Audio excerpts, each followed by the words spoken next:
जय हिंद. नमस्ते विद्यार्थी आणि प्राध्यापक मित्रांनो.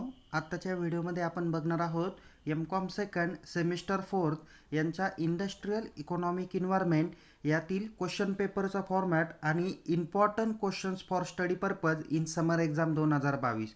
बघा विद्यार्थी मित्रांनो, दिनांक 4 जुलै 2022 पासून विद्यापीठाच्या समर एक्झाम एम.कॉम या फॅकल्टीच्या सुरू झालेल्या आहेत आणि आज दिनांक 4 जुलै रोजी विद्यापीठाचा एम.कॉम सेकंड सेमिस्टर फोरचा capital market and financial services हा पेपर आज झालेला होता आणि मी तुम्हाला आता त्याचाही कंपॅरिझन करून दाखवेल की काल परवा मी जो व्हिडिओ बनवला होता त्या व्हिडिओमध्ये सांगितल्या पद्धतीने क्वेश्चन पेपरचा फॉर्मॅटही तोच आलेला होता आणि आपण जे काही इम्पॉर्टंट क्वेश्चन्स व्हिडिओच्या माध्यमातून आपणापर्यंत पोच केलेले होते त्यातीलच क्वेश्चन जवळजवळ 80% question same broad question short notes त्याच ठिकाणी आलेले होते. त्याच पद्धतीने आपण आजच्या व्हिडिओमध्ये इंडस्ट्रियल इकॉनॉमिक इन्व्हायरमेंटच्या क्वेश्चन पेपरचा फॉर्मॅट आणि इम्पॉर्टंट क्वेश्चन्स कोणते येणार आहे त्या बाबतीत चर्चा करणार आहोत. तत्पूर्वी आपण एक चर्चा करूया की इंडस्ट्री कॅपिटल मार्केटचा जो काही पेपर होता तर तो पेपर आणि आपण जे काही व्हिडिओमध्ये सांगितलेले क्वेश्चन्स होते त्याचं कंपॅरिझन आपण करणार आहोत. ओके, चला तर मग पहिल्यांदा भेटूया. आपण सगळ्यात अगोदर बघू की आजची युनिव्हर्सिटीची question paper.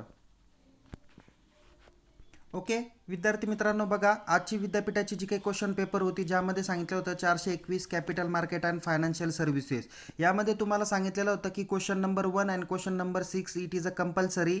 So solve any 3 questions from question number 2 to question number 5 and figures are right indicate to marks.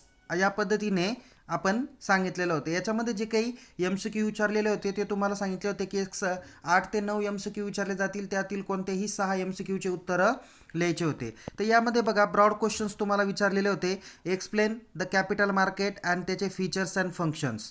त्यानंतर तुम्हाला स्टॉक मार्केट त्याचं organisation membership and government body of stock exchange हे पण विचारलेलं होतं. म्युच्युअल फंड त्याचे types विचारलेले होते. सेबीचे आपल्याला पॉवर अँड फंक्शन्स विचारलेले होते. तर शॉर्ट नोट्समध्ये तुम्हाला option contract, functions of primary market, portfolio management and background of establishment of SEBI. So एवढ्या पद्धतीचे तुम्हाला प्रश्न विचारलेले होते. तर मी तुम्हाला जी काही याच्या अगोदर व्हिडिओ बनवलेली होती त्यामध्ये जे काही IMP क्वेश्चन सांगितले होते त्याकडे पण आता आपण नजर टाकूया. बघा विद्यार्थी मित्रांनो, तुम्हाला मी फॉर्मॅट ऑलरेडी सांगितलेला होता की questions format for 60 marks. Question number 1 MCQ 6 marks, question 2 for topic number 1, question 3 for topic number 2, question 4 topic number 3 and question 5 topic number 4. So या पद्धतीने तुम्हाला क्वेश्चनचा फॉर्मॅट सांगितला होता. त्याच चॅप्टरवर त्याच टॉपिकवरती प्रश्न विचारलेले आहेत. शॉर्ट नोट्स 2 कोणते विचारले 12 मार्कासाठी. यामध्ये बघा पहिला प्रश्न जसाच्या तसा त्यांनी विचारलेला होता, फक्त याच्यामध्ये त्यांनी फंक्शन्स त्याच्यामध्ये ॲड केलेले होते. म्हणजे इथं कॅपिटल मार्केट आणि त्याचे फीचर्स विचारलेले होते किंवा कॅरेस्टिक्स. नंतर कॅपिटल मार्केटचे इन्स्ट्रुमेंट्स विचारले होते, हा एक एक्स्ट्रा क्वेश्चन्स होता. नंतर ट्रेंड्स इन कॅपिटल मार्केट हा पण एक्स्ट्रा विचारला होता. स्टॉक एक्सचेंज या बाबतीतही प्रश्न होता. प्रायमरी स्टॉक एक्सचेंजचे फंक्शन्स या बाबतीत शॉर्ट नोट्स येणार, हे पण मी तुम्हाला सांगितलं होतं, ते शॉर्ट नोट्सच आली. सिक्युरिटी एक्सचेंजच्या लिस्टिंगची प्रोसिजर विचारली नाही, बट एक्स्ट्रा अभ्यासासाठी हा दिलेला होता. नंतर explain the objective of secondary market हा पण मी तुम्हाला शॉर्ट नोट्सला सांगितला होता, बट प्रायमरी आणि सेकंडरी या दोन्हीपैकी एकच आलेला होता. बघा म्युच्युअल फंड त्याचे टाईप्स हा तर डायरेक्ट तुम्हाला 14 मार्कासाठी प्रश्न होता. क्रेडिट रेटिंग त्याच्या एजन्सी कोणत्या हा प्रश्न विचारलेला नव्हता. आणि सेबीवरती महत्त्वाचा प्रश्न विचारला होता फंक्शन्स अँड पॉवर, 14 मार्काला होता. आणि मी तुम्हाला ज्यावेळेस व्हिडिओ एक्सप्लेन करून सांगितला होता त्यामध्ये पण सांगितलं होतं की तुम्हाला की यामध्ये तुम्हाला पार्श्वभूमी विचारली जाईल. ओके, तर तो पण प्रश्न तुम्हाला शॉर्ट नोट्सला विचारला होता. म्हणजे धरून चला की जवळजवळ 80% तरी आपण जे काही व्हिडिओमध्ये सांगितलं त्याच पद्धतीने तुम्हाला परीक्षेमध्ये विचारलेला आहे.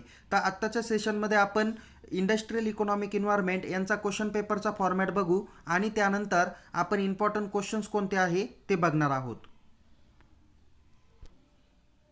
ओके, बघा इथे तुम्हाला क्वेश्चन पेपरचा फॉर्मॅट दिलेला आहे. सेम फॉर्मॅट असणार आहे ज्यामध्ये सांगितलेलं आहे question paper format for 60 marks. इथे पण तुम्हाला MCQ विचारले जातील, 6 मार्कासाठीच MCQ असणार आहे. त्याच्यानंतर क्वेश्चन नंबर 2, 3, 4 आणि 5 हे ब्रॉड क्वेश्चन्स विचारले जातील. यामध्ये टॉपिक नंबर 1, 2, 3, 4 वरती ब्रॉड क्वेश्चन्स असणार आहे. कदाचित तुम्हाला यामध्ये काही क्वेश्चन्सला ब्रॉड क्वेश्चन विचारण्याजागी 2 छोटे प्रश्न विचारले जातील. थोडक्यात ते शॉर्ट नोट्स टाईप असू शकतात. त्यानंतर क्वेश्चन नंबर 6 हा तुमचा शॉर्ट नोट्स असेल, ज्यामध्ये तुम्हाला 12 मार्क्स असणार आहे. इम्पॉर्टंट क्वेश्चन कोणते आहे स्टडी पर्पजसाठी ते आपण मराठी आणि इंग्लिश जाणून घेऊ, आणि आजच्या पेपरमध्ये काही विद्यार्थ्यांनी कोणत्या चुका केल्या या बाबतीत पण आपण चर्चा करणार आहोत. बघा प्रश्न कोणते पहिल्यांदा बघूया. टॉपिक नंबर 1 वरती what is industry and how the industry is classified, म्हणजे उद्योगाचं वर्गीकरण कसं केलं जातं, हा एक ब्रॉड क्वेश्चन्स असेल. मी हा एक्स्ट्रा म्हणून तुम्हाला दाखवलेला आहे. नेक्स्ट आहे what is the economic environment, explain various factors affecting economic environment. हा प्रश्न जास्त मोस्ट IMP आहे. Question number 3 what is the role of economic environment in industrial development. हा पण एक ब्रॉड क्वेश्चन्स म्हणून तुम्ही कन्सिडर करू शकता. औद्योगिक विकासामध्ये आर्थिक पर्यावरणाची भूमिका काय आहे, ब्रॉड क्वेश्चनला कन्सिडर करा.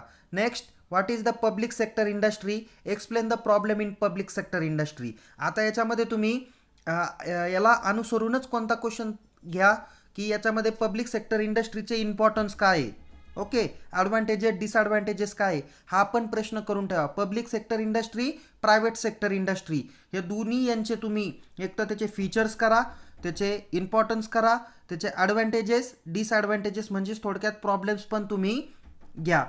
हे ब्रॉड क्वेश्चन्स म्हणून तुम्ही कन्सिडर करा. म्हणजे सार्वजनिक क्षेत्रातील उद्योग काय आहेत आणि सार्वजनिक क्षेत्रातील उद्योगाच्या समस्या कोणता, हा तुमचा ब्रॉड क्वेश्चन्स म्हणून तुम्ही कन्सिडर करू शकता. ओके.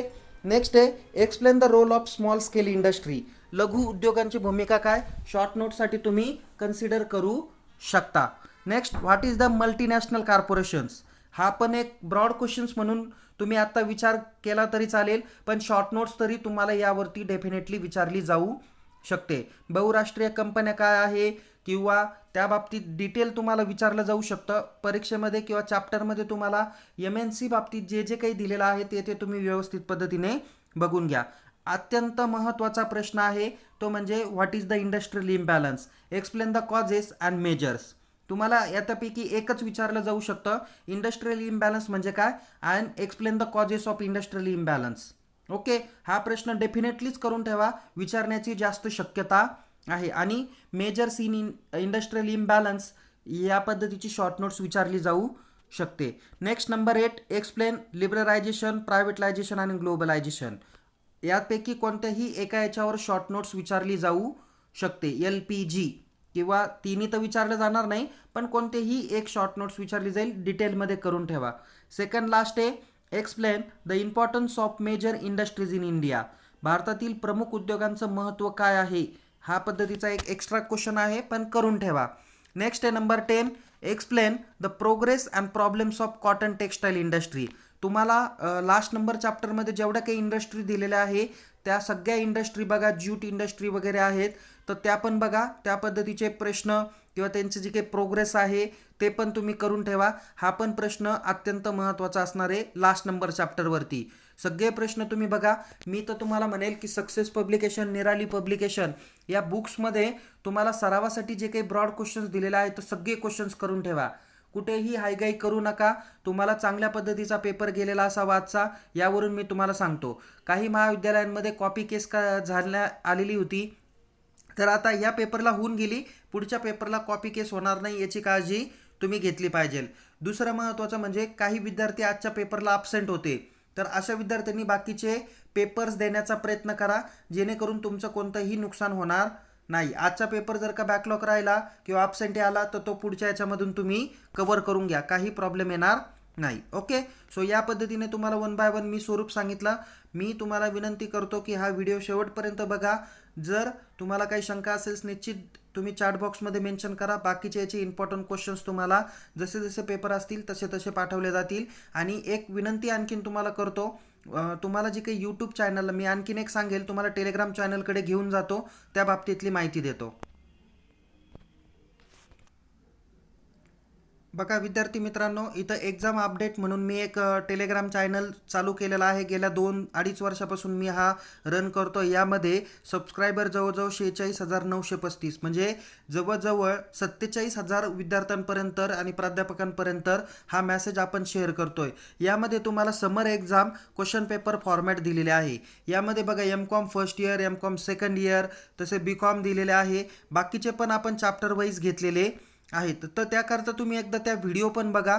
थोडासा टाईम जाईल, बट नक्की तुम्हाला याच्यामधून जास्तीत जास्त बेनिफिट भेटेल, यामध्ये कुठेही शंका असणार नाही आहे. आणि तुम्हाला काही स्टडी मटेरियलच्या रिलेटेड म्हणा किंवा आणखीन बाकीची देखील माहिती मी इथे सांगितलेली होती. इथे तुम्हाला ऑलरेडी बी.कॉमचं हॉल तिकीट जनरेट झालं ते सांगितलं, आणि मी इथे सुद्धा तुम्हाला सांगितलं होतं की काल किंवा याआधी यूट्यूब चॅनलच्या माध्यमातून किंवा टेलिग्राम चॅनलच्या माध्यमातून एम.कॉम सेकंडच्या क्वेश्चन पेपरच्या फॉर्मॅटबाबत जो काही व्हिडिओच्या माध्यमातून आणि टेलिग्राम चॅनलच्या माध्यमातून माहिती दिली, त्याच पद्धतीचा फॉर्मॅट तुम्हाला परीक्षेला विचारला गेलेला आहे. सो त्यामुळे तुम्ही असं काही करू नका की आपल्याला वेगळा फॉर्मॅट येईल, फक्त MCQच राहतील, अशा कोणत्याही भ्रमात राहू नका. आणि मी तुम्हाला याही अगोदर एक सूचना इथे मी टाकलेली होती, तुम्ही आय थिंक ती बघितली असेल, की इथे बघा तुम्हाला कालच मेसेज टाकला की दिनांक 4 जुलैपासून तुमची परीक्षा सुरू होत आहे. विद्यार्थ्यांनी किमान 1 तास अगोदर परीक्षा केंद्रावर उपस्थित राहायचं आहे. सोबत परीक्षा हॉल तिकीट, महाविद्यालयाने ओळखपत्र सोबत ठेवायचं.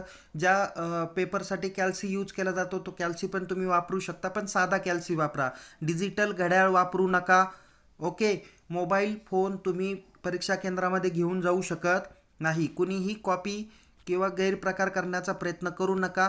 आणि अभ्यासपूर्वक तुम्ही पेपर द्या आणि सर्व प्रश्न सोडवण्याचा तुम्ही निश्चित प्रयत्न करा. या पद्धतीची माहिती मी व्हिडिओमध्ये आणि मेसेजच्या माध्यमातून दिली. मला एक शंका अशी आहे, जवळजवळ 46-47 हजार विद्यार्थी बघतात, मेसेज म्हणजे ग्रुपमध्ये जॉईन आहे, बट फक्त 13,000 विद्यार्थीच मेसेज पाहतात मॅक्झिमम.